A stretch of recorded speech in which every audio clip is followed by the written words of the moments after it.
기독교 성도 여러분, 한 주간도 평안히 잘 보내고 계시지요? 오늘도 열왕기하 말씀을 가지고 은혜를 나누고자 합니다. 우리들은 살아가면서 여러 사람들을 만나면서 살아가고 있습니다.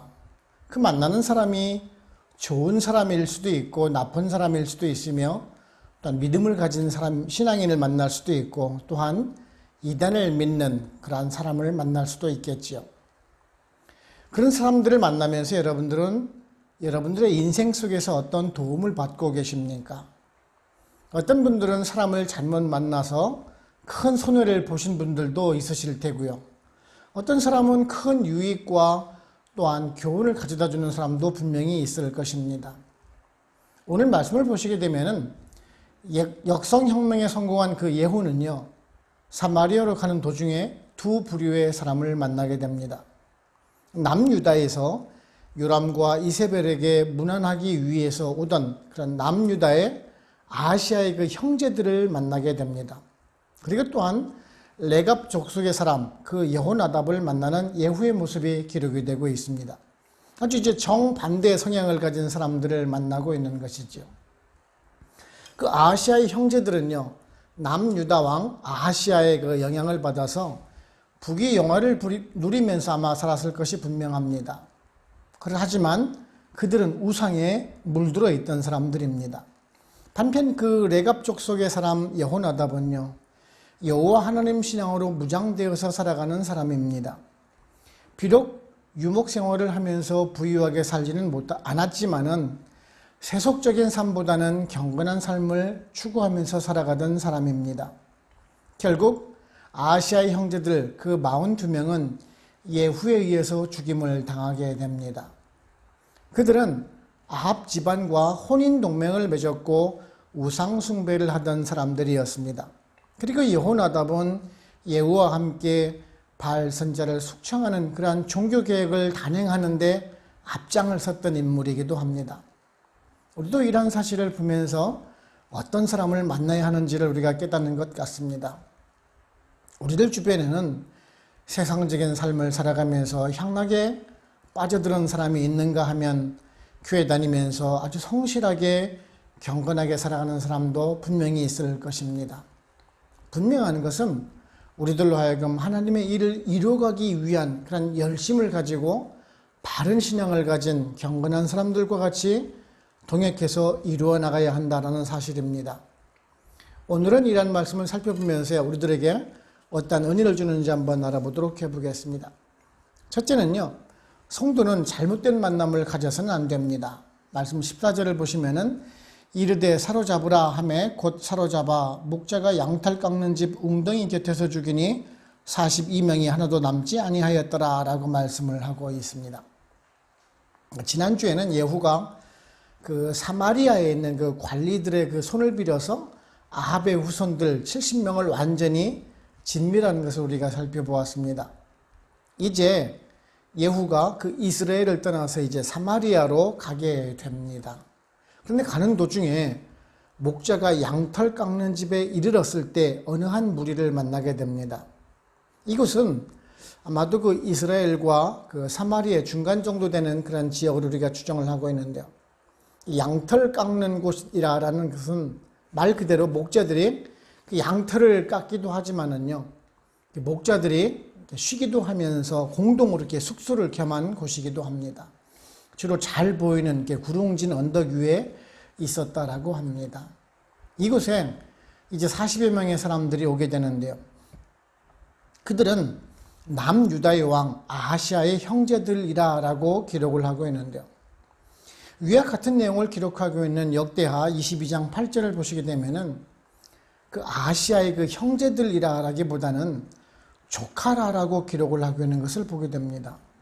즉, 그 형제의 그 아들 아닌 그 자기들의 조카라는 그런 말이겠지요. 왜냐면은 그 역대하 21장의 기록을 보게 되면은요, 아하시아 왕은 그 블레셋과 아라비아인들에 의해서 본인과 그 막내 아들 그 여호아하스만 빼고 다른 아들이 모두 죽는 일이 발생한 적이 있기 때문에 그렇습니다. 아무튼 그 아하시아 왕의 그 조카들과 이를 호위하던 병사였을 것이 분명합니다. 근데 우리가 여기서 남유다의 그 아하시아 왕을 죽였던 그런 그 예후를 이제 만나게 되는 것입니다. 일부 학자들은 그래서 그 아하시아 왕의 복수를 위해서 조카들이 왔다라고 주장을 하기도 하지만은요, 겨우 40여 명의 군사가 오기에는 좀 설득력이 좀 떨어진다라고 할 수가 있겠죠. 오늘 본문의 기록대로 당시 북이스라엘의 왕 요람이 전쟁 중에 부상을 당해서 치료 중이었고, 자신들의 왕 그 아하시아도 지금 북이스라엘에 왔었기 때문에 자연스럽게 병문안차 왔던 것이 분명합니다. 그런데 이제 예후를 만나게 되고 거기서 죽임을 당하게 되는 것입니다. 사람들은 이런 일을 우연이라고 말을 합니다. 근데 단순한 우연일까요? 그런 생각을 우리는 다시 한번 해볼 필요가 있습니다.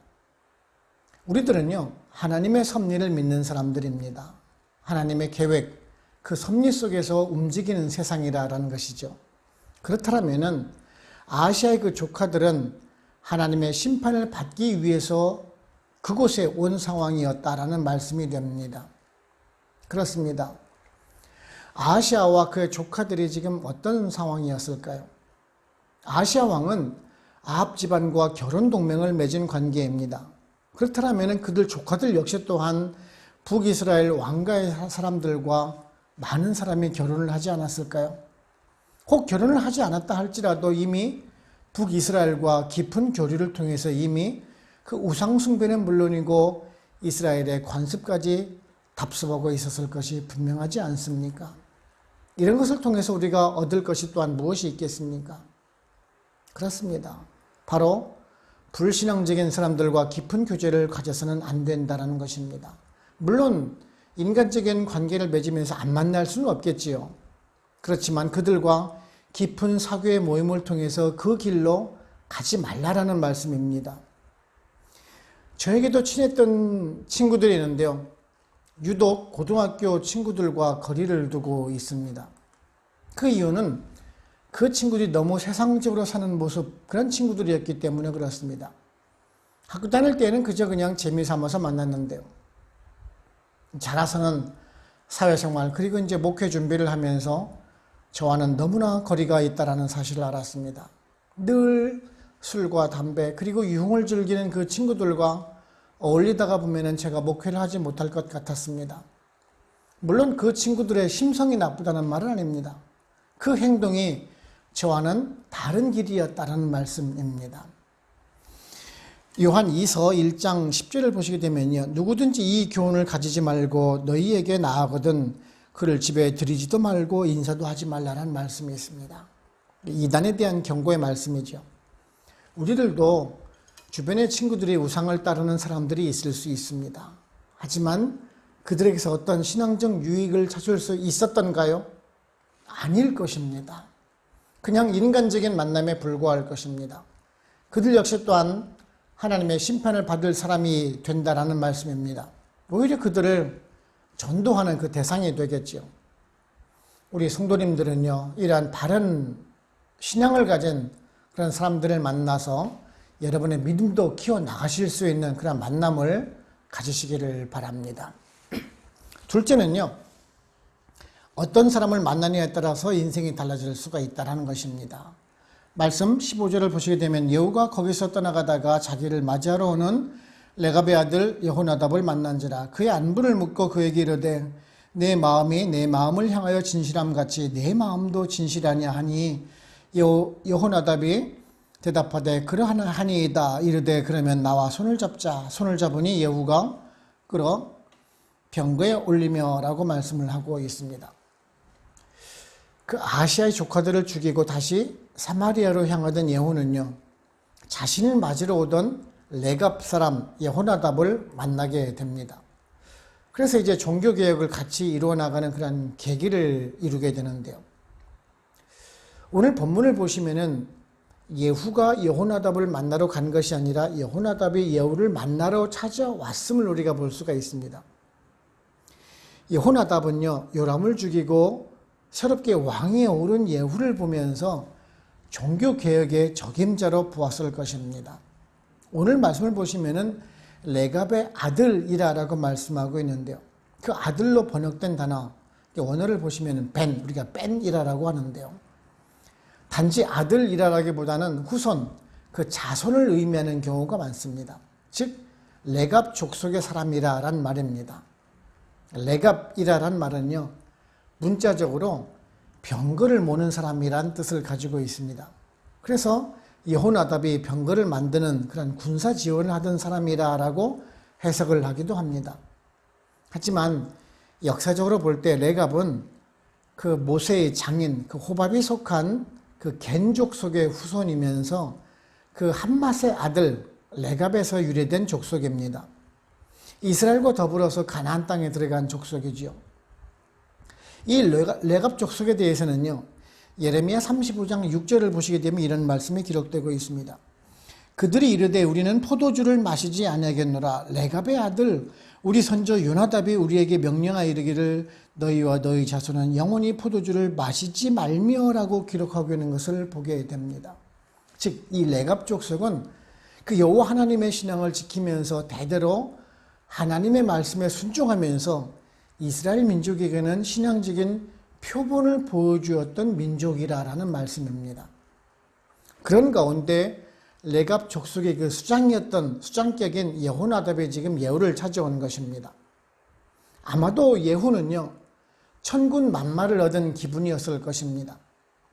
자신의 그 역성혁명에 대한 당위성도 갖게 되고 앞으로 여호와 하나님 신앙으로 개혁하려는 그런 원동력이 되었을 것이 분명합니다. 우리들도 이러한 다양한 사람들을 만나는 가운데 큰 힘이 되는 사람들을 만날 수가 있습니다. 그런 사람이 세상적인 부유함을 가진 사람이든지 아니면 권력을 가진 사람이든지 아무튼 도움을 받을 수는 있겠지요. 하지만 그런 것은 일시적이라는 것이에요. 단지 그 어려운 상황만 면케해 준다라는 사실입니다. 하지만 믿음이 좋은 신앙의 동지를 만났을 때에는 전혀 다른 신앙의 차원이 됩니다. 예수님을 따른 그 12제자를 한번 보시기 바랍니다. 그저 그냥 그들은 평범한 어부, 세리 아니면 그냥 평범하게 살아가던 사람들이 예수 그리스도를 만나서 그의 일생이 변하게 됩니다. 그렇다고 해서 그들이 세상적인 부귀 영화를 누린 것은 결코 아닙니다. 모두 순교를 당하는 아주 비참한 최후를 맞이했지만 성경에 기록이 되고 후대 믿음의 선진이라고 칭송을 받는 사람이 되지 않습니까? 어부로 농부로 그냥 세리로 그저 죄인들 가운데 살아가야 하는 그런 인생이 한 사람을 만나서 인생이 바뀌었던 것입니다.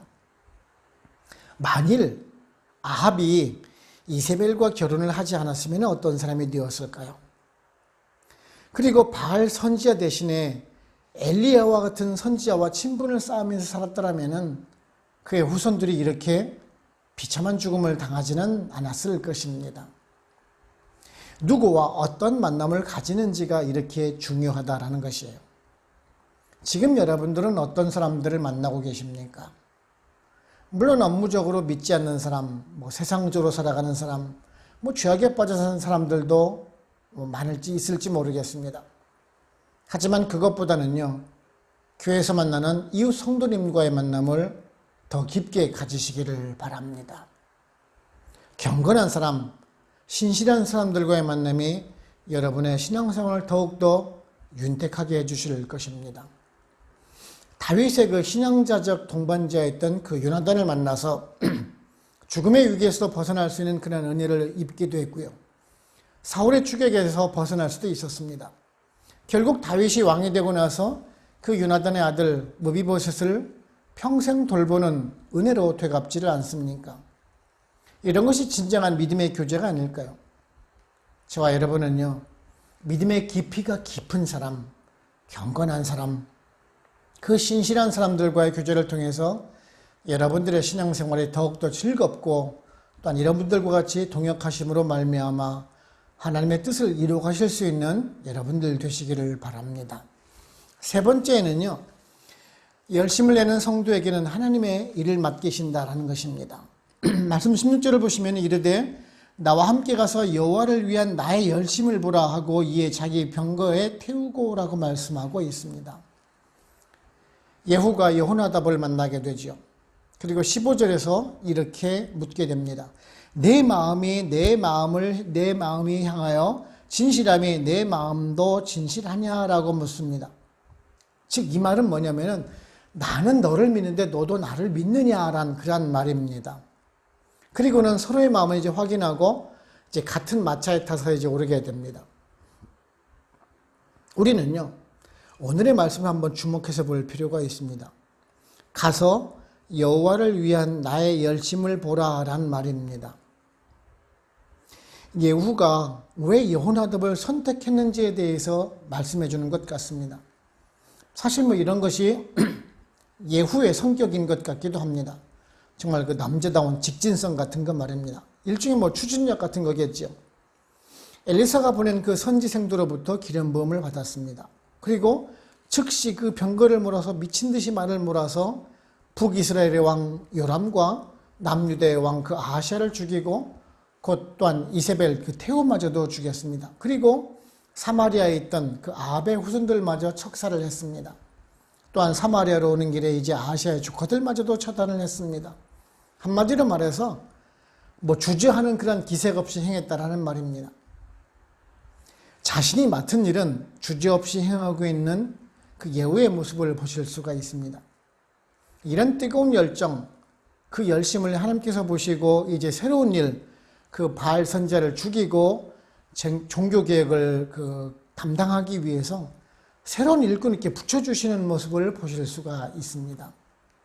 이런 예후의 모습이 사실 오늘날 우리들이 본받아야 할 그런 모습이 아닌가 싶습니다. 제가 자주 거론을 하고 말씀을 드리지만은 오늘날의 많은 성도님들은 편한 신앙생활을 하려고 합니다. 헌신을 하려고 하지 않는다라는 점입니다. 더 쉽게 말씀드려서 신앙에 열정이 없다라는 것입니다. 오직 자신만 예수를 믿고 구원만 받으면 된다라는 생각, 그런 아니라는 생각을 가지고 신앙생활을 하시는 분이 정말 참 많다라는 것입니다. 한국에 있는 교회는 대형화되고 있습니다. 누가 어떤 부서에서 하나님의 일을 맡고 있는지도 모르고 그저 극소수의 사람들만이 교회에서 헌신 봉사하고 있습니다. 뭐 대부분 그들은 뭐 임직을 맡은 분들이 대부분이죠. 그러다가 보니까 많은 성도님들이 그 신앙 성장을 하지를 못하고 그런 유아기적인 신앙의 모습을 보이는 것을 보게 됩니다. 조그만 상처에도 교회를 옮기거나 아예 교회를 나오지 않기도 하고요. 심지어는 이단 교회로 옮겨가기도 합니다. 그저 그냥 인간적인 만남이 좋아서 교회에서 사람 만나고 친교 나누는 것은 좋은데 헌신하고 열심을 내기가 쉽지가 않다는 것입니다. 그래서 과연 바른 믿음, 좋은 신앙인으로 성장해 나갈 수가 있을까요? 예수님은요, 공생의 사역을 하시는 동안 정말 하루도 쉬지 않고 열심을 내서 일을 하셨던 것을 보실 수가 있습니다. 심지어는 뭐 안식일이든 뭐 밤이든 낮이든 말씀을 전하시고 병자들을 치료하시고 천국 복음을 전하셨습니다. 열왕기상 그 19장 14절을 보시게 되면은요, 그가 대답하되 내가 만군의 하나님 여호와께 열심히 유별하오니라고 고백하고 있는 그 엘리야를 보실 수가 있습니다. 열심히 유별한다는 말은 쉼없이 최선을 다해서 사역을 감당했다라는 말입니다. 사실 이런 말씀을 전하면서도 내심 저는 좀 부끄러운 생각이 가집니다. 제가 그런 열정적으로 사역을 하고 있나 한번 돌아볼 수가 있었거든요. 저도 나름대로 최선을 다한다고 생각을 하지만은 우리 성도님들 생각에는 제가 많이 부족할 것입니다. 중요한 것은 우리들이 그러한 자세를 가지고 살아가야 한다는 말씀입니다. 우리에게 맡겨진 교회는 다른 사람들의 교회가 아닙니다. 우리들 교회입니다. 문제도 우리가 해결해야 하고 전도도 우리가 해야 한다는 점입니다. 저는 여러분의 신앙 성장을 위해서 말씀을 전하러 온 전도자일 뿐인 것입니다. 저 혼자 열심을 낸다라고 해서 교회가 성장을 하고 부흥을 하는 것이 결코 아니거든요. 모든 성도가 열정을 가지고 섬길 때 가능한 일인 것입니다. 그럴 때 하나님께서 도와주시고 같이 일할 동역자를 붙여주시는 것입니다. 아무것도 하지 않으면은 어떤 일도 일어나지가 않습니다. 하나님은 그런 나약한 교회와 성도님들이 되기를 원하시지 않거든요. 하나님은 열정적으로 열심을 내는 성도를 찾고 계십니다. 그리고 그런 성도에게 일을 주시고 하나님의 섭리를 이루어 가시는 분이신 것입니다. 저와 여러분은요, 어떤 상황이라도 하나님의 일을 위한 것이라면은 열정적으로 최선을 다해서 밀어붙일 수 있는 그런 열정을 가지고 섬겨주시기를 또한 부탁을 드립니다. 결론적으로 말씀을 드리게 되면은요, 제가 교회에서 사역을 하다 보면은 세 부류의 사람들이 있는 것을 보게 됩니다. 물론 뭐 다른 사회든 뭐 어떤 조직이든 간에 마찬가지이기도 하겠죠. 뭐 적극적으로 참여하는 사람, 참여도 거부하지 않는 그런 사람, 적극적으로 반대하는 사람들이 있는 것을 보게 됩니다. 어떤 일을 할 때 그냥 무조건 반대부터 하시는 분들이 있습니다. 물론 그런 비평적인 마음을 가지고 반대하는 것은 좋지만은요, 그렇다고 해서 대안을 제시하지도 않으면서 무조건 반대부터 하고 계시는 분들이 있습니다.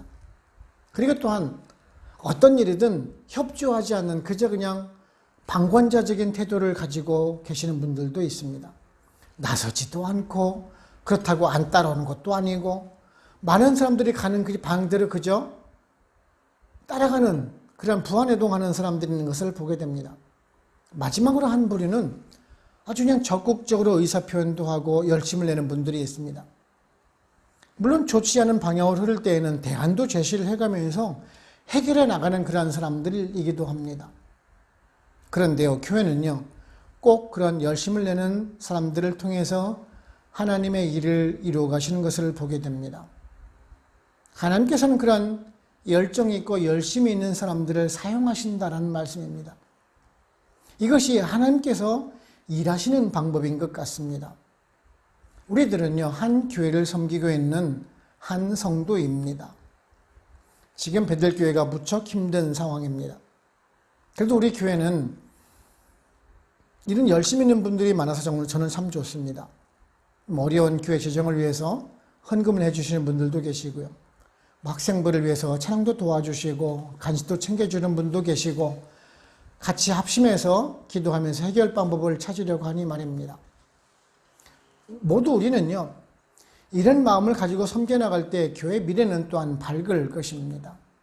하나님께서는 이런 교회와 성도를 버리시지도 않을 것입니다.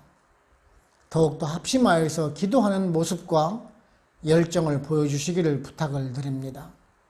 저 여러분, 우리들에게 맡겨주신 교회와 하나님 나라를 위해서 열심히 기도해가면서 한마음 한뜻이 되어서 섬겨 나가실 수 있는 저 여러분들 되시기를 주님의 이름으로 축원합니다. 기도하겠습니다. 하나님 아버지 감사합니다. 오늘도 저희들에게 말씀을 통해서 정말 교훈해 주시니 감사를 드립니다. 하나님의 심판의 도구로 사용되던 예후가 이제 본격적인 우상 타파를 위해서 길을 가는 도중에 그 아하시아의 조카들을 만나서 죽이게 되고 여호나답을 만나 같이 동행하는 모습을 살펴보면서 우리들도 사람과의 그 만남이 중요하다는 것을 깨닫게 됩니다.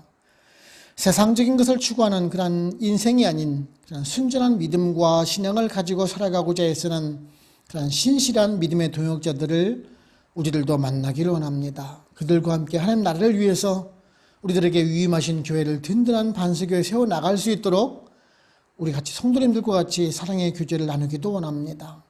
그리고 간구와 함께는 지금 우리의 교회가 당면한 어려운 그러한 상황을 보면서 이것은 우리들의 믿음 성장을 위해서 주시는 하나님의 시험임을 깨닫고 더욱더 믿음을 다지며 인내로 이겨나가며 주시는 지혜로 슬기롭게 극복해 나가기를 소원합니다. 하나님 아버지, 우리 교회 우리 성도님들을 긍휼하게 주시고 힘들고 어려운 나이지리아 이민 생활 속에도 그 믿음을 지키고자 하는 그 마음을 받아주시고 이 시기를 잘 이겨나갈 수 있도록 저희들에게 지혜와 또한 믿음도 허락하여 주시기를 또한 간구합니다. 이 또한 남은 한 주간도 주님과 같이 동행하며 주님 말씀을 묵상해 가면서 또한 주님과 같이 동행하는 귀한 한 주를 살기를 소원하옵고 우리를 주에서 구원하신 예수 그리스도 이름으로 감사하며 기도하옵나이다. 아멘. 축도를 마칩니다. 지금은 우리를 주에서 구원하시는 예수 그리스도의 은혜와 하나님 아버지의 크고 크신 사랑하심과 성령님의 인도하시고 역사하시고 우리와 같이 교통하심이 베델 한인교회 모든 성도님들과 그들의 가정과 직장, 사업체 그리고 선교지와 베델교회 위에 영원토록 함께 없으기를 간절히 축원하옵나이다. 아멘.